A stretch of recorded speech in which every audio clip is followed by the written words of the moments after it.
अस्सलाम वालेकुम। आप सबका क्या हाल चाल है। उम्मीद करता हूँ आप सब खैर खैरियत से होंगे और अल्लाह ताला की हिफाजत में होंगे। आज 4th of June 2022 and the day is Saturday. 6:54 हो चुके हैं and right now I am in civic centre. और आज का टॉपिक बड़ा इंटरेस्टिंग होने जा रहा है। उसकी दो वजूहत हैं। एक तो ये है कि आप अगर उन चीज़ों को फॉलो कर लेते हैं तो आपको फ्यूल एफिशिएंसी अपनी गाड़ी की मैक्सिमम लेवल का आउटपुट आपको मिल जाएगा। और दूसरा इसलिए भी इंटरेस्टिंग है कि करंट सिनेरियो में जो फ्यूल प्राइसेस चल रही हैं उसके लिहाज से इस चीज़ को, इन सारे स्टेप्स को फॉलो करना चाहिए ताकि जो भी गाड़ी आपके पास आज की डेट में है, बजाय ये कि आप उसके बेचने और दूसरे खरीदने के चक्कर में पड़ें, आप अपनी जो गाड़ी है उसका मैक्सिमम आउटपुट फ्यूल एफिशिएंसी के लिहाज से ले लें। अब उसमें ये आपको पता होना चाहिए कि जो फ्यूल एफिशिएंसी है गाड़ी की वो बहुत सी चीज़ों को कंबाइन करके बनती है और हर कंपोनेंट अपनी अपनी जगह पे इंपॉर्टेंट होता है। आप ये नहीं कर सकते कि फॉर एग्जांपल 5 कंपोनेंट्स ऐसे हैं जो कि उसकी फ्यूल एफिशिएंसी बेहतर करने के लिहाज से हैं, तो आप 4 के ऊपर वर्क कर रहे हो और एक को छोड़ रहे हो और ये उम्मीद करें कि आपको फ्यूल एफिशिएंसी मैक्सिमम उसका आउटपुट मिलेगा, तो ये पॉसिबल नहीं है। So coming to the topic, पहली चीज जो आपने अपने ऑप्टिमम लेवल पे रखनी है that is the air filter. और एयर फिल्टर में सबसे पहला आपका काम ये होना चाहिए कि वीकली बेसिस के ऊपर उसकी सफाई सुथराई पे उसके ऊपर नज़र मारने पर लगाएं। इट शुड नेवर हैपन कि अच्छा महीना महीना आपने एयर फिल्टर को टच ही नहीं किया और बस आप गाड़ी चलाई जा रहे हैं। पाकिस्तान जैसी जगह जहाँ के ऊपर इतनी डस्ट ऑलरेडी होती है तो उसके ऊपर तो इतना चांस आपको लेना भी नहीं चाहिए। और तीसरा आपने जो एयर फिल्टर के लिहाज से है कि never use the cheap ones. कभी हल्का एयर फिल्टर यूज ना करें। हल्के से मुराद ये है कि जिस पेपर से, जिस गत्ते के साथ या जिस मटेरियल से एयर फिल्टर बनता है वो लाइट ना हो, क्योंकि एयर फिल्टर का काम होता है उसने डस्ट को इंजन में जाने से रोकना है और उसने फिल्टर करना है कि वो पार्टिकल्स अंदर की तरफ ना आ जाएं।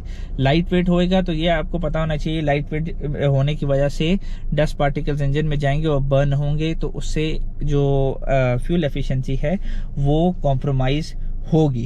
सेकंड कंपोनेंट जो कि बहुत इंपॉर्टेंट है that is the engine oil.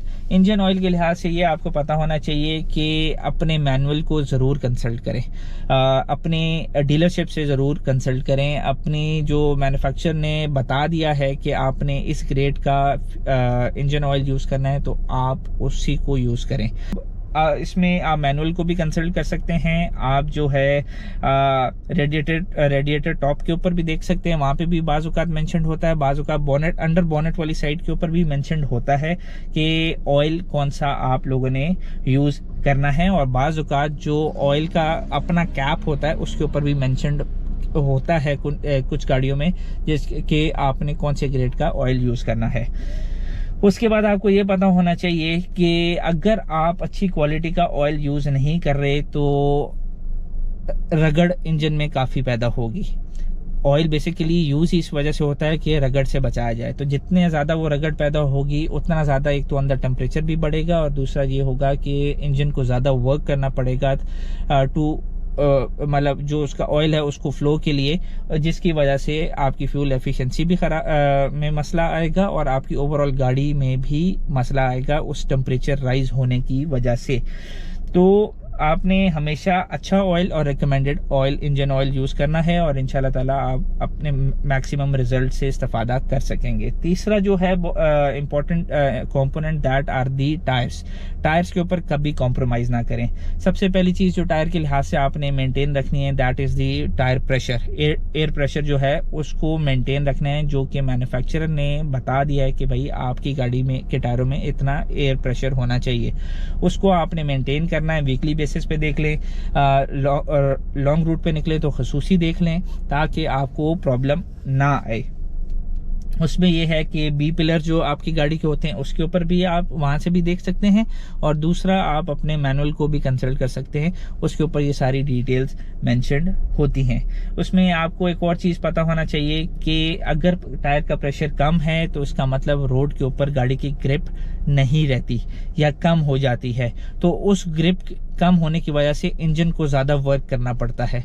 तो जब इंजन ज़्यादा वर्क करेगा खाली इस चीज़ को मेंटेन करने की, ताकि जो प्रेशर है उस स्टेबिलिटी लेकर आए, तो उसकी वजह से भी आपका जो फ्यूल एफिशिएंसी है वो कॉम्प्रोमाइज़ होगी। एक और चीज़ जो टायर्स के लिहाज से हमने बहुत सी गाड़ियों के अंदर देखा है, कभी भी ओवर साइज टायर आप मत चूज़ करें। ये वही वाली बात है कि जिस तरह इंजन ऑयल आपने अपनी मर्जी का नहीं डालना, उसी तरह आपने अपनी मर्जी के टायर साइज नहीं डालना। देखिए टायर साइज आप चेंज करेंगे तो वहाँ से इंजन को उसी लिहाज से मूव करना है, और उसी लिहाज से फिर आपकी जो फ्यूल एफिशिएंसी है वो कॉम्प्रोमाइज़ होगी। एक और आपने जो नेक्स्ट कंपोनेंट इंपॉर्टेंट है, that is the load management. हमारे इधर पाकिस्तान में देखा गया है कि गाड़ी को गाड़ी की तरह यूज नहीं करते, गाड़ी को ट्रक या बस की तरह यूज करते हैं। फॉर एग्जांपल 5 बंदों की जगह है तो 7-8 बंदे बैठना नॉर्मल है, अलॉन्ग विद बाकी सामान जो गाड़ी के अंदर होता है।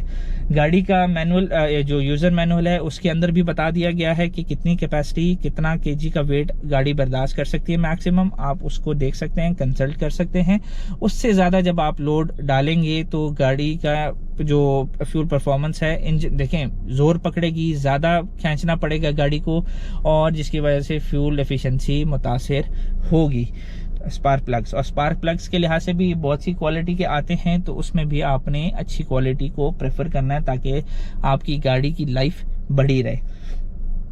उसमें एक और चीज़ आपने ये आपको स्पार्क प्लग्स के लिहाज से पता होना चाहिए कि if the plugs are not burning the right amount of fuel, the unburned fuel will exit from the silencer, और जब वहाँ से निकलता है तो गाड़ी के अंदर और भी मसाइल बनते हैं, जिसकी वजह से गाड़ी ज़्यादा प्रॉब्लम कर सकती है, क्योंकि इसमें मसाइल भी आपके आ सकते हैं, और आपको ये भी पता होना चाहिए कि फ्यूल एफिशिएंसी भी कॉम्प्रोमाइज़ होती है। उनको सिंपल रिप्लेस कर दें, एडजस्ट मत करें। एक और चीज़ जो है ज़रूरी, वो एसी है। एसी को काइंडली अपनी ज़रूरत के तहत यूज़ करें, शाम वाले टाइम में या जब रिक्वायरमेंट नहीं है आप यूज़ मत करें, उससे आपकी फ्यूल एफिशिएंसी बेहतर हो जाएगी। अगर आप through out all the time कि अच्छा जी मैंने शीशा नीचे नहीं करना ताकि डस्ट अंदर ना आए और एसी चलता रहे, तो ये फिर आपका जो फ्यूल एफिशिएंसी है वो कॉम्प्रोमाइज़ होती है। तो ये कुछ टिप्स थी जो कि फ्यूल एफिशिएंसी के लिहाज से आजकल के जिस तरह का टाइम गुजर रहा है उसके लिहाज से ज़रूरी थी, मैंने कहा मैं आप लोगों के साथ शेयर कर दूं। इसके अलावा भी अगर आप लोगों के पास बेहतर या और अपडेट्स हैं या स्टेप्स हैं जिससे बेहतर हो सकती है फ्यूल एफिशिएंसी, वो कमेंट सेक्शन में ज़रूर मेंशन कर दें। और ये था आज का व्लॉग। उम्मीद करता हूँ आपको पसंद आएगा। पसंद आने की सूरत में वीडियो को लाइक कर दें, शेयर कर दें, और चैनल को सब्सक्राइब कर दें, और बेल आइकॉन को प्रेस करना ना भूलें ताकि रोज़ाना की अपडेट्स आपको मिलती रहें। राह चलते हुए साइनिंग आउट। अल्लाह हाफिज़।